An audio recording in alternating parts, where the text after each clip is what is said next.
Call the meeting of July 5th, 2021 to order. Just 1 second.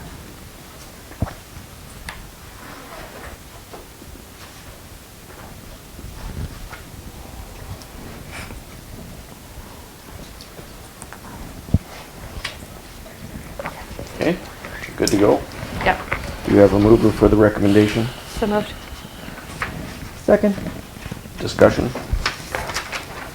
All in favor? And that was carried unanimously. Business arising from the minutes. Just thank you for getting the message out about water conservation. I appreciate it. Thank you. Committee reports, Economic Development, Councillor Peters and Councillor Coomber. I have nothing. It's just nice to see the businesses getting busy again with tourism, with the lifting of restrictions. Thank you. Budget and Administrative Services, Councillor Peters and Councillor Coomber. Nothing to report.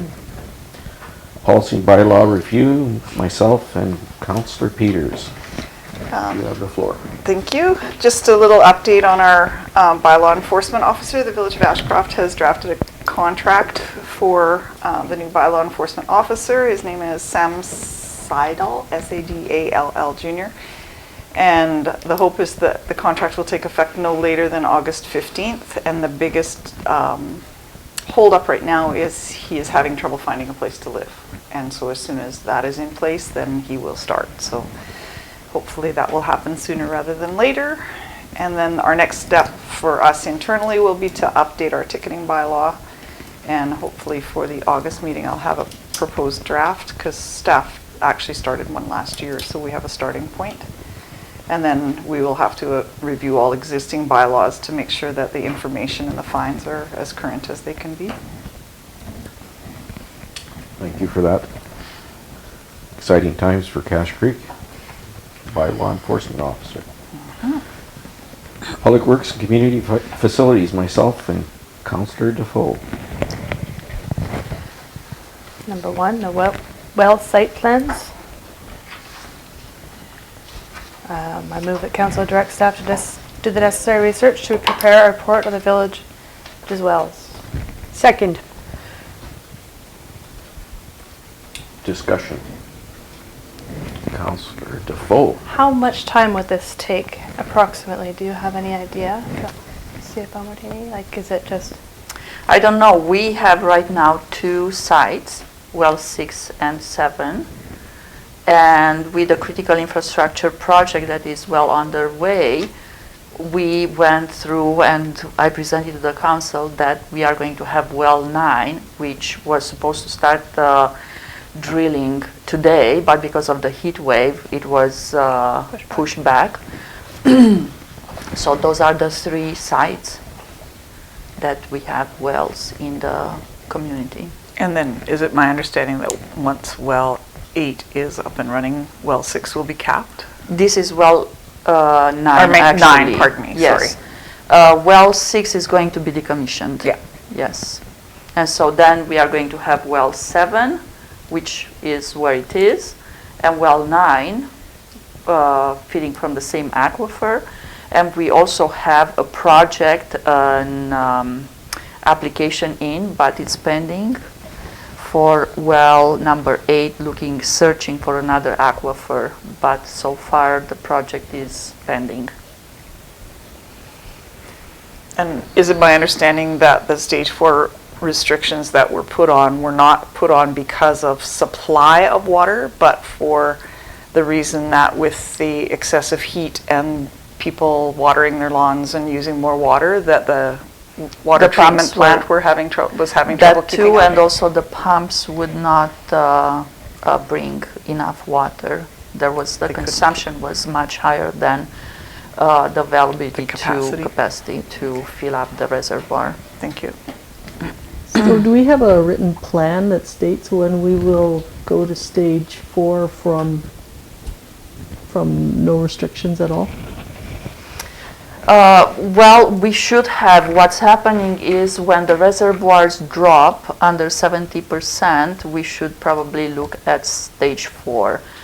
And what happened is, because of the heat, the consumption was so high that the reservoirs dropped under 50% capacity and wouldn't allow the village to be able to fight a fire if needed.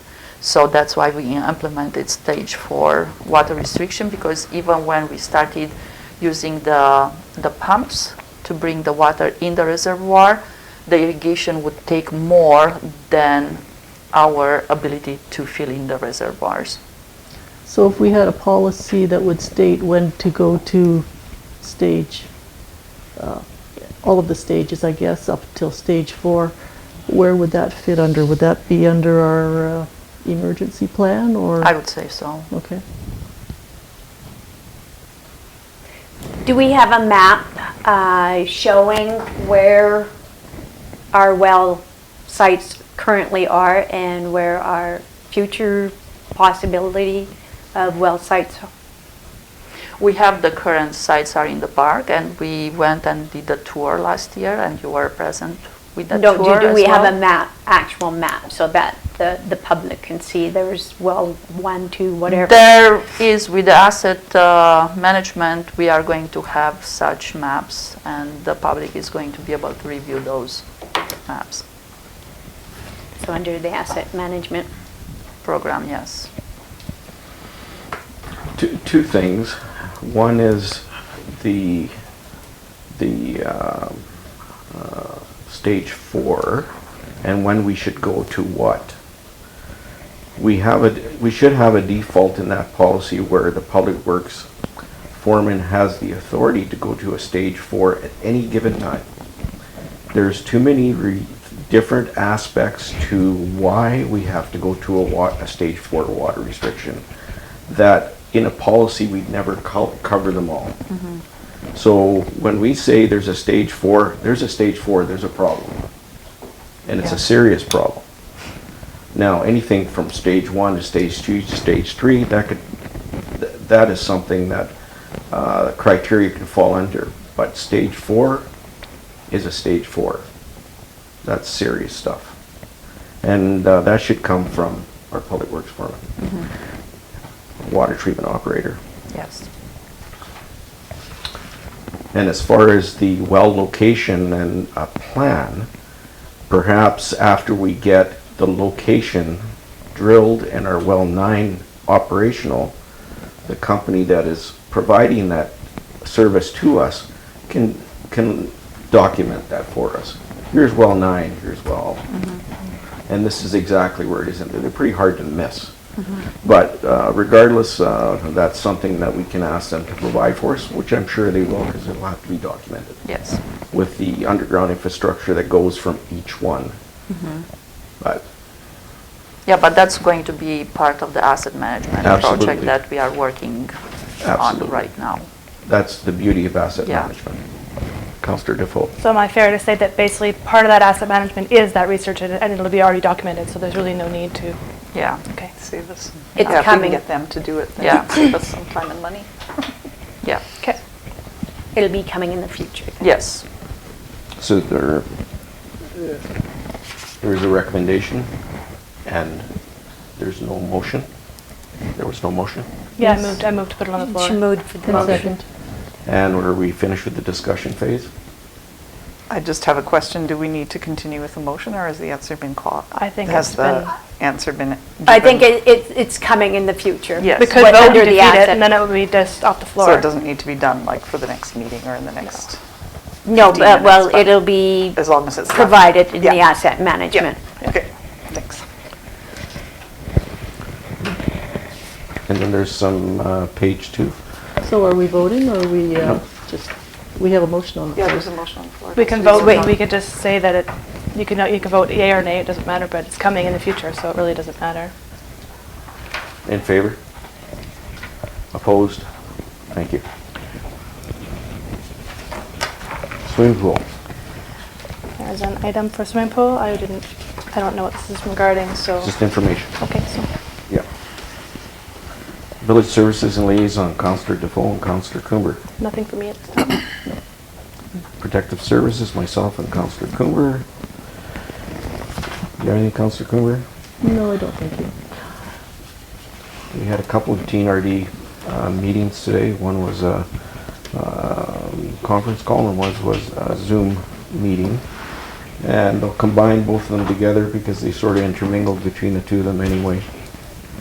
And the two key points that I think are three that are important for our council to dwell on is one, that the TNRD is asking the province to supply resources to staff a donation slash place where people can bring clothing, goods, etc., and have the province administer it for our region. And the second important point would be, I think, is the provincial state of emergency.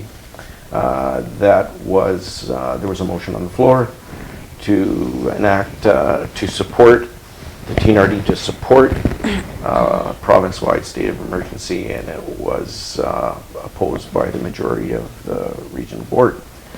And the thought behind that was that the tourism industry had suffered enough this year with COVID, etc. And the difference between a local state of emergency and a provincial state of emergency was negligible. So at this point, the province is monitoring and keeping they're receptive to a provincial state of emergency if need be. And of course, you know what, if they enacted a BC-wide state of emergency, we'd know what would happen for areas that aren't affected by wildfires. The tourism would probably drop considerably. They would be affected by wildfires. Yeah. So, and the third one was a motion to send a recommendation to the province to ban back road use for, and I might be wrong a little bit on the terminology, for recreational purposes in affected areas or province-wide. I believe it was affected areas. The United Way is up and running, and they would like cash or gift cards. And unfortunately, I don't have that contact number, but we can get that if anybody's interested in donating in any one of those two capacities.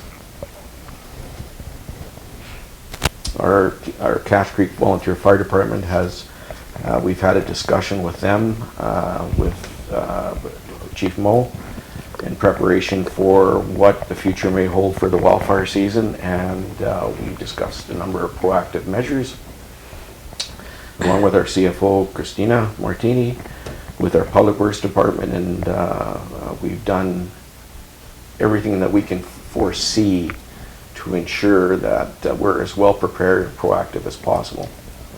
So, do you have anything further, Christina, on the Public Works end of things? And that's it for me. On protective services, is there anything further? Intergovernmental relations, myself and Councillor Coomer. And I believe we have, Councillor Coomer, do you have anything? No, I guess Okay. I'll just mention that it looks like the current state of emergency for COVID will be lifted on July 6th, unless they extend it again. There you go. Thank you. And we have Councillor Peters, you were on the NDIT call on my behalf, and I thank you for that. No problem. So financial statements for the year were presented, and at all of these meetings they present grants that have come in, and a number were approved. Some good news is the Fabulous Festivals grant funding is now available again. That was all suspended during COVID-19 restrictions. I asked about the LOVE program. I couldn't remember I just called it the LOVE program because I couldn't remember the real name of it. And they're looking at opening that back up. The biggest holdback was that the photographers couldn't travel to various communities to be able to do the PR work or set up the PR for it. And were they in contact with you? They said they sent an email to you in June? Yes. Okay. I haven't had a chance to get back to them, Okay. but I'll make that a priority this week. Okay. And then the end of every one of these meetings is a roundtable discussion where each community talks about either what's been happening, some challenges, some successes, those kinds of things. Pretty much the entire group was excited about the lifting of the regulations, and because this area is such a tourism-driven area, and seeing the people back on the road. And everyone commented on how wild the real estate market is, that people were having trouble finding places to live. For my report, I brought up the new status with our Destination BC Visitor Services Network, the increase in tourist traffic, and the exciting news about the 3 communities working together on the bylaw enforcement. And then I initiated discussion on the proposed changes to staffing to the BC ambulance stations, and that is concern. Everyone on the call expressed concern about that. So I would just like to remind everyone that make your voice be heard. These changes are going to adversely affect once again, are going to adversely affect rural BC. And decisions are made in the Lower Mainland because the staffing numbers are so much higher there than they are here. So our poor paramedics that are working their butts off out here, driving all over the interior because there isn't coverage, are the ones that are going to be the most adversely affected and have the least amount of say, pardon me, in union negotiations. So I've personally written to our local MLA, our MP, the health critic for the Liberal government, Minister Dix, and 3 different BC ambulance contacts. So I have that information. If anybody wants those contacts, I'd be more than happy to share them. Thank you. Any further under intergovernmental relations? Landfill Advisory Committee, myself and Councillor Cooper. No meeting, no report. Yes, I did send them an email today asking them if we were having another meeting soon, but I haven't heard. Thank you. Emergency Management Committee. Me again. Just that, as Mayor Tellerico stated, the fire department is actively working on building plans. The EOC is not active, but Alana has sent out the email to all of those that have been part of it before, just asking if they are interested. We've also been involved on daily calls with the MBC in relation to the wildfire situation in the interior. Last week they were twice a day. They were at 11 and 8, upwards of 80 people on each call. So it would update us on what weather forecasts are, what the actual situations on the ground are with mostly just the wildfires of note, because there are so many small ones starting. They couldn't possibly discuss all of those every call, but they did answer specific questions if someone had them. At this point, our area here in Cache Creek is not in danger, but we need to all be ready and be prepared. The speed of the Lytton fire just shows how quickly life can change in a matter of minutes. Additional wildfire crews are arriving today from all over Canada, and the bringing in of international crews has not been ruled out. Resources are allocated where they're needed most. It seems sometimes that our calls are ignored. However, everything has to be prioritized. When you have 9,000 lightning strikes in a day, there's a lot of fires started, and they have to prioritize based on life and limb is number 1, structures is number 2, and of course the safety of the firefighters is tantamount.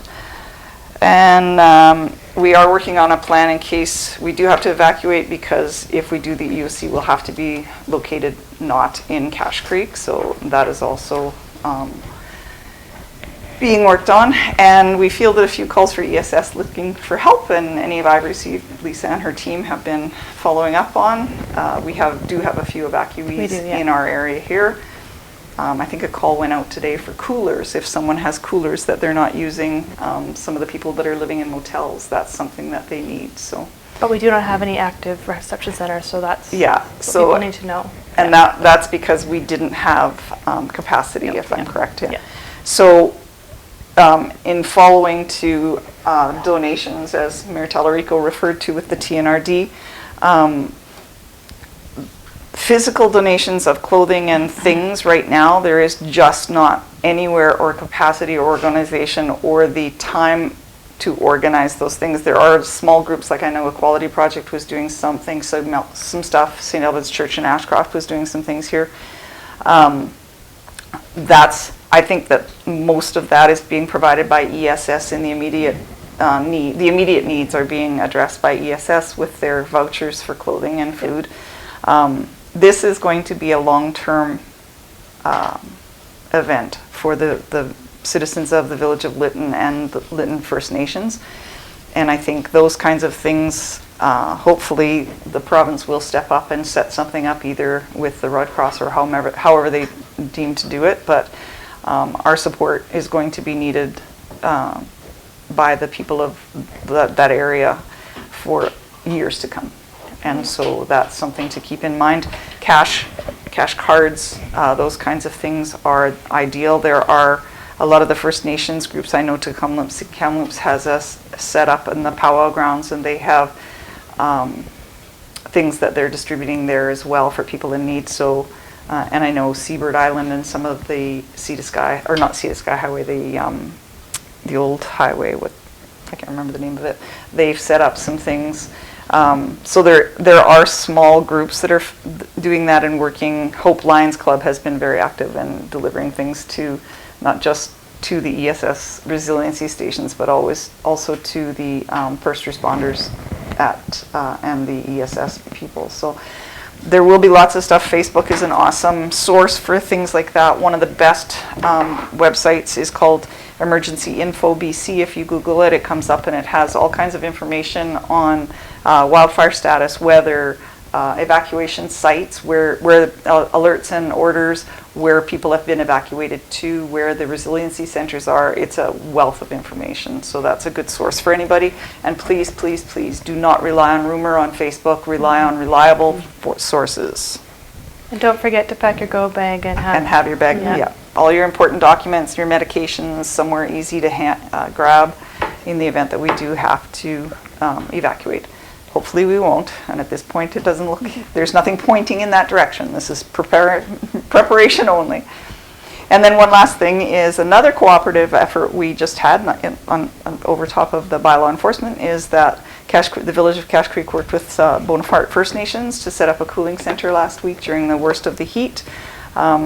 Wasn't a lot of attendance at it. Bonaparte did use it as also their EOC for those few days, so they did a lot of meetings with their elders and suppliers and stuff, but it was really nice working with them, and we had some very good conversations about working together in the future, so it was a good little event. And that's it for me. Thank you. Anything further under emergency management committee, or any thoughts? Thank you. Information, new business. Actually, I think I had one. I'm going to save that. Thank you. New business. Questions from the public. I do have one question from Kat Renta. I'm just hoping to confirm that the best way to stay informed for potential evacuation emergency would be the Voyant Alert system. That's one of the ways. I think that if we were going to be in a position, the TNRD would issue a statement, and that statement would be posted On the TNRD website. On the TNRD website. or our Facebook page if we can get it on there right away. In the event of a tactical evacuation, which is something that happens, well, Lytton would have been a tactical evacuation because there wouldn't have been time to go through the alert order process, and they're usually initiated by either fire or RCMP. In that event, it would be a door-to-door by police, fire, and whomever they could get in to help. Evacuation just to remind everybody, an evacuation alert is to be prepared, that there isn't imminent danger, but there's potential danger. An evacuation order is issued when there is imminent danger, so the danger is real and close. And so first responders aren't in an evacuation order, are not supposed to aid people who have chosen to stay behind, but they are human beings, and in most cases will, which not only puts the person who stayed behind at risk, but also that first responder. So please, if you're given an evacuation order, heed it and leave the community. And the declaration of a state of local emergency does not necessarily mean that you're under order or alert. Thank you. People are getting those terms all very mixed up. They will only get the voyant alert if they are registered. With it's- voyant alert, yeah. That too. So it's just not an automatic, We've had an it's gonna increase in come that. over your iPhone or your computer. You have to be registered. It'll come over you can get them landline, email, and smartphone. Yes. So for those that aren't online or don't have smartphones, that's probably the most ideal way. We have had an increase in registrations. We went from 9 to 90 plus, so with the wildfires, so that's a good thing. Well, a bad good thing, but the more people registered, the better it is. Any other questions? Questions from the press? Motion to move into close. So moved. Second. Discussion, all in favor?